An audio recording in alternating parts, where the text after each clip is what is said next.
We are continuing our journey into the Gospel of John. Each week we're looking at a different story and seeing what the implications for us as we look at that story.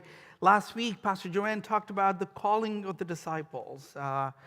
John's disciples who are following Jesus and walking through it. And then we hear this story from Nathanael, what good can come from Nazareth?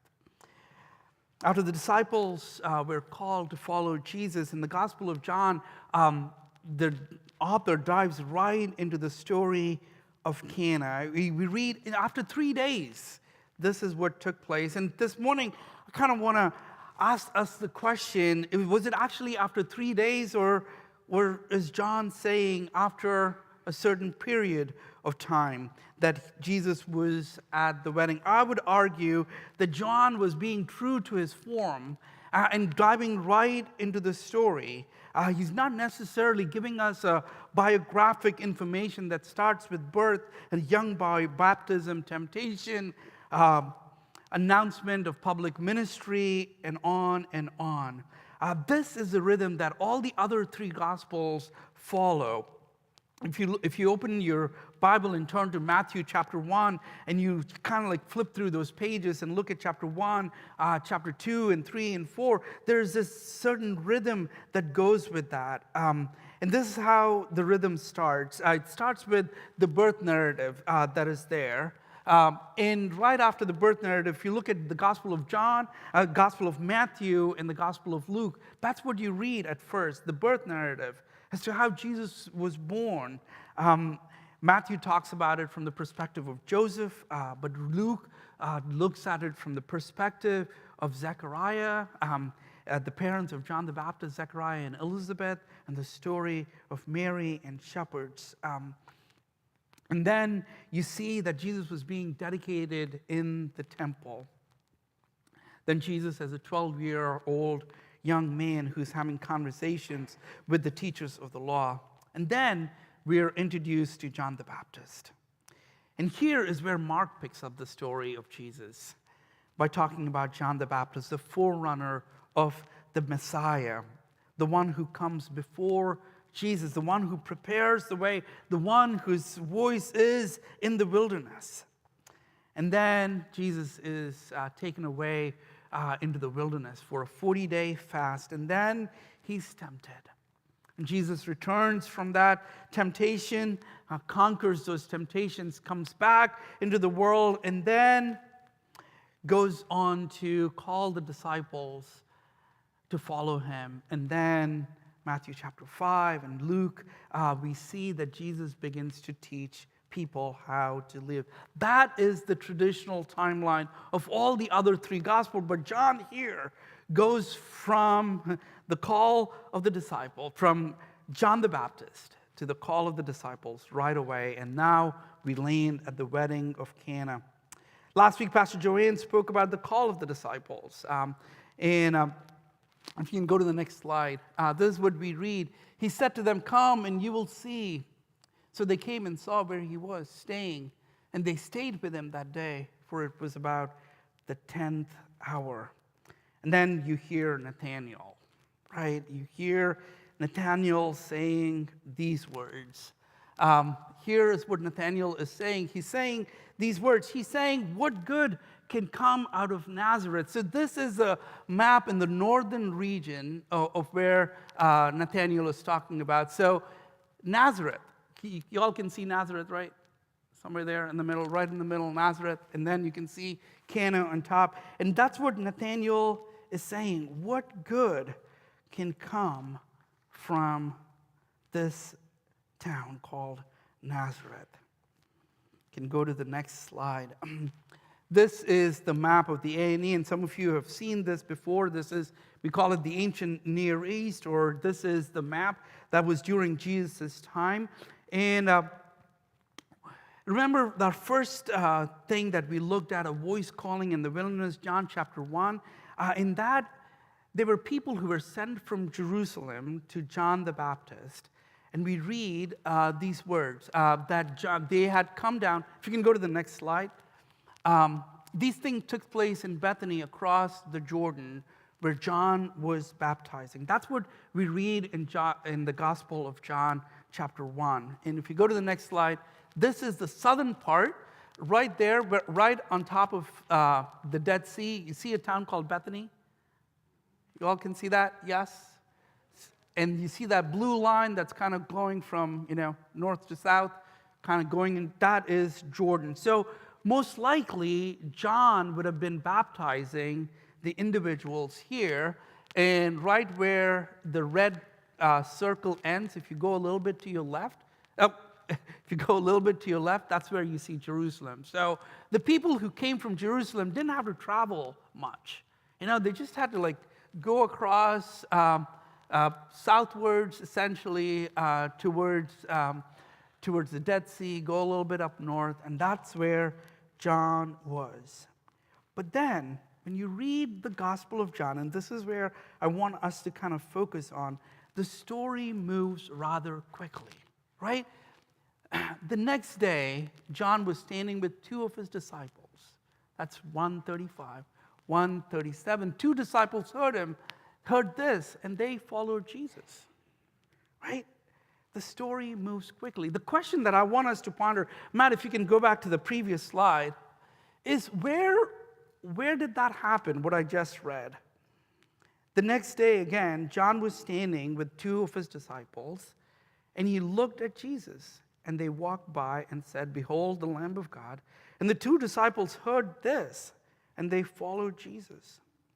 Jesus turned and saw, following them, "What are you seeking?"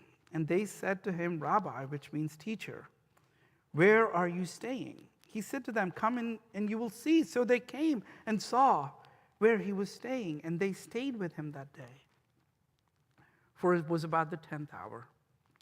And the two heard John speak and followed Jesus. Was Andrew, Simon Peter's brother. He first found his own brother Simon and said to him, "We have found the Messiah," which means Christ. He brought him to Jesus. Jesus looked at him and said, "You are Simon, son of John. You shall be called Cephas," which means Peter. My question is, where is this conversation happening? Is this happening right when the people from Jerusalem came by Jordan? Or is it happening at another place? If you can go to the next slide. See, when you read the other three Gospels, and this is the interesting thing about going back and forth between the Synoptic Gospels and the Gospel of John. When you read the Synoptic Gospels, Jesus always is calling his disciples in the region of Galilee, by the Sea of Galilee, like right there. That's where, remember the story of Peter? He was fishing, and he couldn't fish. He couldn't find any fish, and Jesus comes, performs a miracle, and Jesus said, "You remember that story? I'll make you fishers of men." That was at the Sea of Galilee, right? That was at the Sea of Galilee. So one of the things that John is doing is he's moving the story really fast. He's not really concerned necessarily about a timeline or such. He just wants to get to the point. He just wants to get to where we need to be. Again, I want to speak about Nathaniel again. I'm not trying to pick on this Nathaniel, but Nathaniel again. I'm really intrigued by this guy because he kind of tells the truth without knowing who he's speaking to, right? And this Nathaniel might do the same thing as well. But anyway, he doesn't realize that he's telling the truth to Jesus, right? He's like, what good can come from Nazareth? Because Nathaniel is from that region. He's not from down south. He knows. He lives in the region of Galilee, and he knows Nazareth. And Jesus doesn't condemn Nathaniel, but rather affirms him, saying, I know what good can come. What good can come from Nazareth? See, the point that I'm trying to make is this whole conversation between Jesus and the disciples is not happening in the south where Jesus was baptized by the Jordan. They all moved. They all went up north, and that's where it is happening. So when the Gospel of John, we read, and 3 days later, it could very well be 3 days later, or it could be after some time. It could be 3 days after an event that we don't know what that is. And this is where we pick up this story. reading from John chapter 2. On the third day, there was a wedding in Cana in Galilee, and the mother of Jesus was there. She was invited to the wedding. I can see Jesus getting an invite. Maybe Jesus was Mary's plus one. Think about it. When you read the story of Joseph, and especially in the Gospel of Matthew, Joseph does not talk. Maybe Joseph is like one of those true introverts who prefers eating a sandwich at home by himself rather than going at a wedding. Anybody like that? Oh, thank you. Thank you. There are some good introverts here. I feel at home. Yeah, right? Maybe Joseph said, why don't you just take Jesus with you? Right? Take Jesus with you, and that'll be fine. But another interesting thing that happens that I wanted us to focus here, not only was Jesus invited to the wedding here and Mary, but the disciples were invited as well when you read the scriptures. And there's some significance about as to why that is important. Again, remember I was talking about the timeline, that the story in the Gospel of John moves too fast. But maybe Jesus and his disciples were known in the community. Maybe, I'm like kind of reading into the unknown. Maybe Jesus and his disciples Jesus was teaching and preaching in that region of Galilee. And on the third day, after some time, Jesus and his disciples were invited to this wedding. Jesus would have been a known figure in this region, and his disciples were being recognized as well. So for that reason, they would have been invited to that wedding. And Jesus is being recognized in the story, in the community, as he begins to teach and preach the good news about the salvation that is to come. And then we read these words.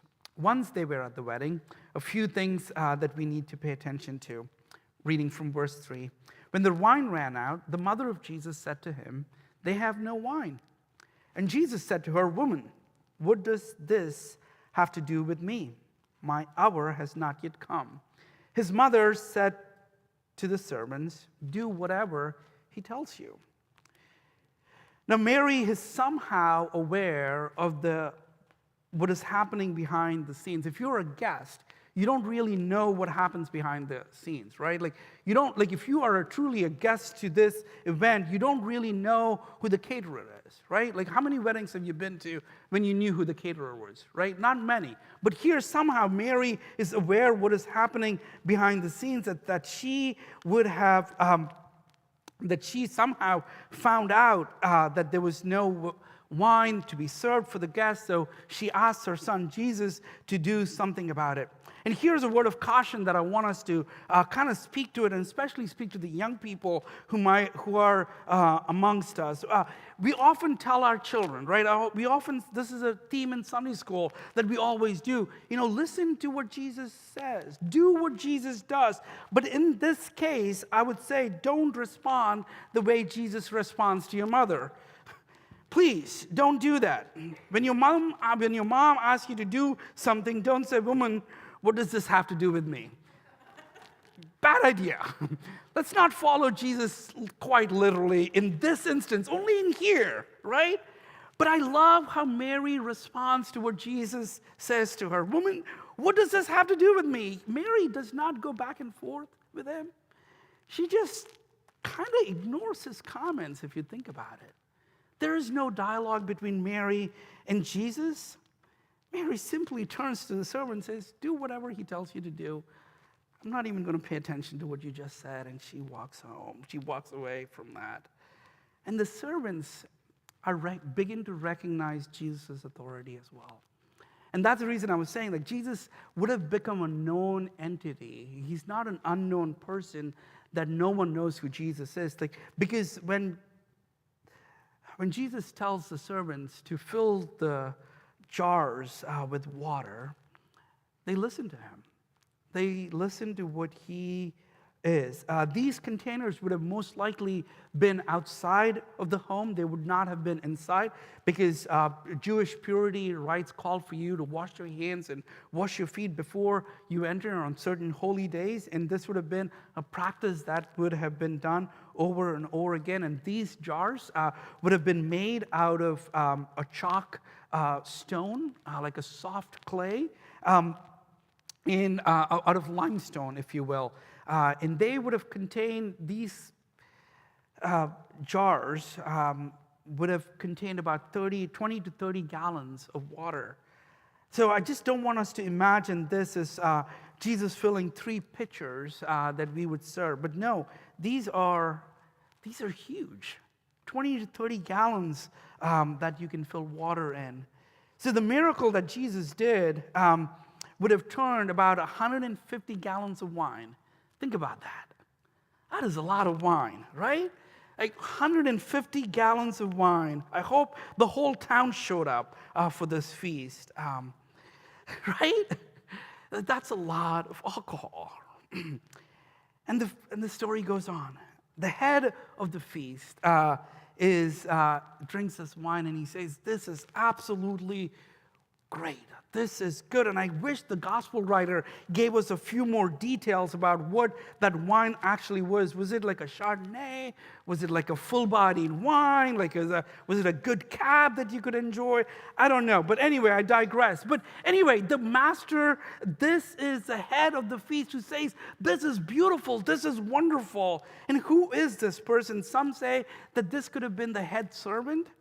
And if it is the head servant, I want to argue and say, well, I don't know if it's the head servant. He would have known that they were out of wine. Like, he wouldn't have acted surprised, like, "Oh, wow, this is good stuff you're giving us in the middle of or towards the end of the celebration."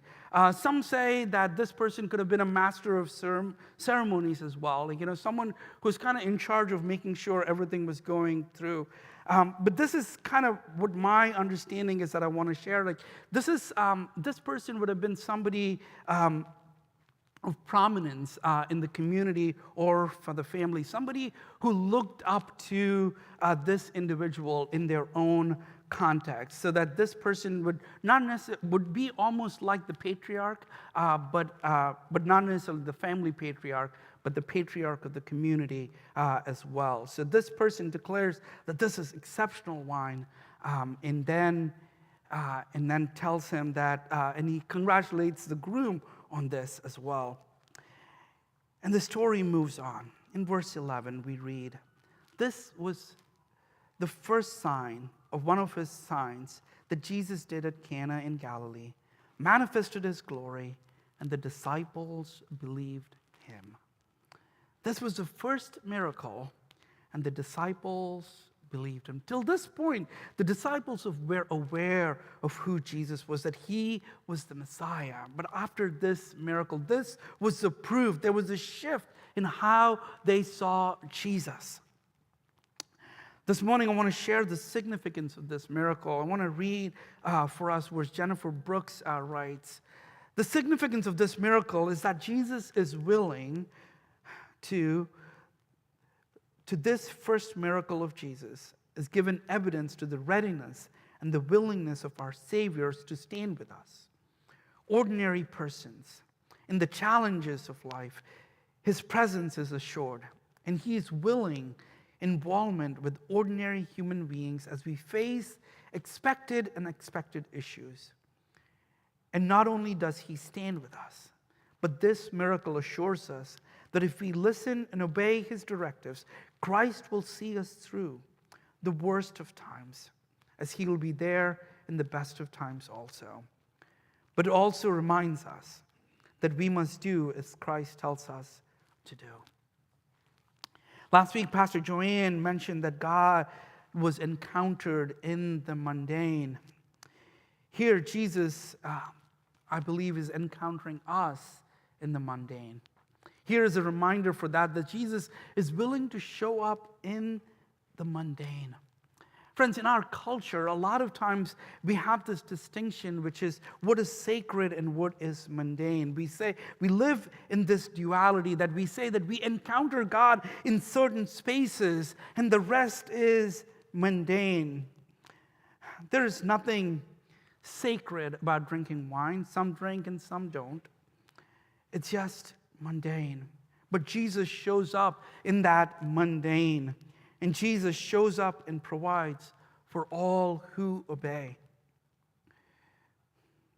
I believe Jesus is teaching us this morning to trust Him in the mundane things. Trust Him and seek Him in things that you think are not sacred.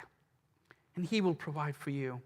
He's the same God who can turn water into wine, the same God who can provide for each of us in the mundane. This is something I kind of want us to consider you doing today or later this evening or this week, is examine your own thoughts. And we tend to have a conversation with ourselves in this. We kind of say to ourselves, it would be good if this would happen in my life. But we never really take it to God. Just say, oh, wouldn't that be nice? Like, for example, and this is an outrageous example, and I know the outrageousness of what I'm sharing this morning, and if you are a sportsman, you will understand where I'm coming from. For example, if I, to this morning, am wishing for the Steelers to win the Super Bowl, thank you for that laughter. Thank you, right? That is the mundane. That is the absolute impossible, and all the betting apps are against me. Right? That is the ridiculousness. The question that I ask for you is, what about you? What do you desire? What do you desire? What is something crazy that you hope to be a reality in your own life? Friends, the challenge for us this morning is that we are called to believe that God will show up in the mundane things of our lives. Do you believe? Do you believe in the God who performs miracles in our everyday life? John 2:11, and the disciples believed in Jesus as the one who can do miracles. Do you believe this morning? For when we believe, there is an abundance of blessing. Imagine that. 150 gallons of wine. A significance of abundance, so much more that we can never even imagine or contain. That, my friends, is what happens when we believe that God will show up in the mundane, in the ordinary. My hope for us this morning is that you would believe in the mundane, that you would believe that God will show up in the mundane, in the things that you don't want to pray for, and the things that you would hope would happen. I hope that you would believe that Jesus is a miracle worker, and His blessings, there is a sense of abundance that comes from it. Amen.